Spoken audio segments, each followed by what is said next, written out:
Hello to all my Trinity killers and you Bay Harbor butchers out there. My name is EJ and welcome back to my channel. We are in the new year. 2025 is started. We have a big slate coming up for this year. I am promising big things, but we are still in the middle of the Dexter prequel series. So let's get into the latest episode. We are talking about F is for... I'm not getting demonetized for you, Dexter.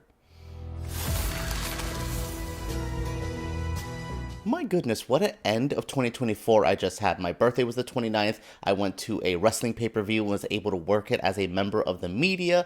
EJ Marino, Flickering Myth, Dax, Cash. And now we are here in 2025 with a brand new episode of Dexter. Like I said in the beginning, I have more things planned, but I'm still entrenched in this Dexter world. Why? Because I'm really engaged by it. I could tell that because this episode honestly had not a lot going on. This was, I think, one of the least thrilling episodes of Dexter Original Sin, but I liked it a lot. I thought this was a great character building episode. I enjoyed Deb the most out of this episode. I liked seeing Dexter be stoned around the house. I liked the end with him and Harry, where I saw a moment of Dexter. I saw fear in Harry's eyes too, of like, oh my goodness, I am creating a monster. Like, I loved what this was building up. Like I said, it's a bit light on plot. This was definitely a character building stuff. We get a little bit of things here and there. I'm not saying that this was a complete waste of time. You know, Dexter gets put on a mission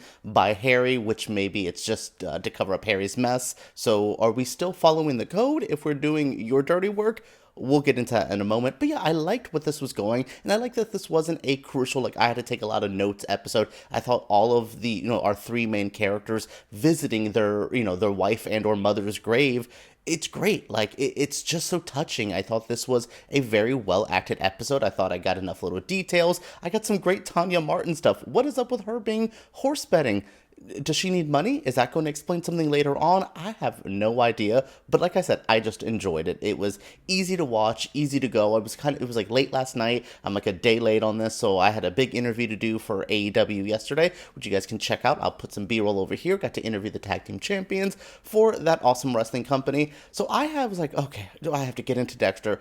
Let's go. And I sat down. I'm like, oh, we're doing one of these episodes. Like, we cleaned up the mess of the last episode pretty easily. And I'm like, oh, thought that was going to be the whole plot of this episode. What are we doing? And then I got into the episode, and like I said, it's just chill. I got to learn this version of Dexter a bit more. Yes, he is the, Michael C. Hall character that we all know and love from the original, but he's still younger. I look at 21-year-old EJ to 30-something-year-old EJ. I'm not going to say how old I am now, but I look at that and I go, wow, what a growth that I've had in that 10 or so years. It's very interesting. It's very, it made me reflect. So seeing this character at this point be reflective, get a little stoned, like have some moments of levity. This was the most I thought Dexter was a light character as well. It's great. This episode was not what I expected it to be, but I was actually I was pretty happy with how it concluded. We're going to jump right into the episode. So this episode begins where the last one left off. Wow, Dexter has made a mess. Joey Pants has ran out. First time I watched it, I thought he just kind of got free. I kind of ignored the whole car accident. But yes, he has been smushed by a car.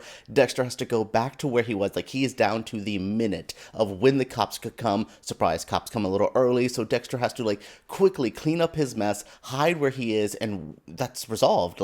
Yes, he goes back home. Harry's, a little upset with him, grounds him, so Dexter can't even go to work. He's banished from doing anything that Dexter might enjoy. Very childlike. It kind of made me laugh there. But we also see Harry still kind of clean up this mess a little bit. The guy that hit Joey Pants with the car, he gets fingerprinted. Dexter's doing that. There's a really good moment of Dexter kind of seeing this man's reaction to accidentally killing somebody, and then Dexter has a great line of going, oh, I'm a bit jealous that you're the one who got to do it and I didn't. I thought that was great. I thought they were, as much as I wanted this story to be a bigger part, I don't know, Dexter's doing too much right now. We have, still the kidnapping kid stuff. We still have Deb's new guy. We have the person that Harry is going after.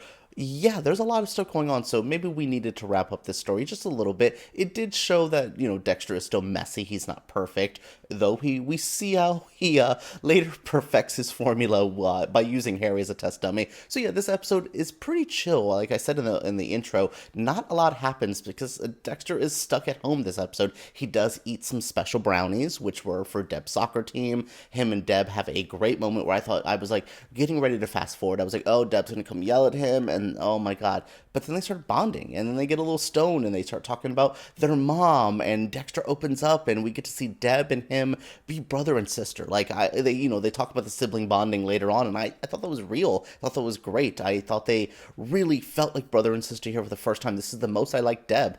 Seeing her with her boyfriend trying to, be flashy with him at the end of the episode, her making love to him, all of this stuff. I'm like, Deb's character's grown a bit already. Like, I still don't think this actor is Jennifer Carpenter at all. Like, the difference between them are vast for me, but I'm starting to enjoy this version of Deb a bit more, especially in this episode, because again, it's the chiller episode. We're just kind of talking, we're seeing Dexter have to just deal with being at home. Harry does let him off being grounded, and Dexter starts a mission to clean up his messes and make sure that never happens again. I could get into the Harry backstory with Dexter's mom, but I don't know. They have a weird relationship. She's gonna die soon. You know what I mean? Like, I'm pretty sure the case that she's working on now is going to lead her to her murder, which is why Harry feels worse, because he was the CI, but he was also romantically involved with this woman. I'm sure that's where we're leading to. I'm just not enthralled by it. Maybe it's, again, Christian Slater's crazy-ass wig. Oh my goodness. So yeah, we're dealing with a lot of the Harry stuff in this episode, but especially since Dexter is like sidelined, Harry's dealing with a case. We have a really good mock trial. I like that scene a lot. Seeing kind of all the cops work together. Christian Slater is great. I really like Patrick Dempsey and Sarah Michelle Gellar in this season as well. I just don't feel like I get enough of them to know who they are. Maybe we'll have a season 2 of this, and I'm like trying to move too fast. Maybe we need to slow down. But yeah, I like this. So Harry has to go do a trial for that one guy. He has the mustache. I know him from like Rob Zombie movies. Yeah, he gets off on the trial because that one person in that one episode where Harry was interrogating her, all of that kind of blows up in his face. But Harry now says, ooh, I might need to send my like rabid pitbull out after this man, because that's what we're doing when these cases fail, when evidence doesn't work in our favor, which, it's usually like the system messes people up, and that's when Dexter has to come clean it up. Harry, this was you. So you're making Dexter clean up your own mess. So yeah, that's kind of where we like lead off to the end of this episode is, Harry's going to send Dexter on a mission after one woman wanting to do the mission himself. And I'm like, oh boy, Dexter finds this medicine because Tanya is into horses. They find out about what's it, the horse tranquilizer, which Dexter ends up using. He tests it on Harry. We get Harry on the table in a very dramatic scene. Like, I was just like, I know he's not going to die, but like, oh, and I just, it was interesting, and we kind of see, Dexter prove himself, like, here's what I'm going to do, the saran wrap, we're doing this, I'm making sure this does not happen again, please let me go be a murderous man, please, and I'm like, oh, Dexter, you did well, like, it's the gross parent side, is just like, oh, my child's such a good murderer. Like, yay, I'm so proud of you. Like, it's just kind of funny to watch unfold how this all went down. But yes, Harry seems to like where this is going, so he basically puts Dexter on a mission of, we're going to get this guy. He has a name. I keep forgetting his name. The bad guy of the season, which is not the bad guy who's kidnapping people. So there is so much going on here that we're not answering questions yet, but we're at the point where we've laid out enough questions. The second half of the season, however many episodes we have left, I need answers. I need plot movement, because this was a good chill, before kind of the end game moment, but give it to me because I like this, where this is going. Please stick the landing. This week's episode of Dexter Original Sin was short, sweet, and to the point. I was in and out of this episode like I was in and out of this review. I enjoyed it, but I don't have much to say. Do you really want me to talk about, Patrick Gibson's high acting? I don't have much to say. I liked it. I still like it. I hope you guys enjoyed it. Yeah, what did you think of this episode? Did you think it was a little too chill? Were you waiting for some more action? Who do you think is going to be the big bad by the end of the season? I want to know your theories down in the comments below. Subscribe to my channel. Like I said, I have more coming. We have Traitors this weekend, I believe. The Critics' Choice Awards, which I'm going to the weekend after. We have a lot going on. Yellow Jackets is brewing. Valentine's Day, I will be here to talk about Yellow Jackets. It's been like 2 years. Oh my goodness. But Dexter Original Sin, what did you guys think of this episode? What you think of my review? Share your thoughts, comment, subscribe, all that jazz, and let's talk about this wild killer show right down below.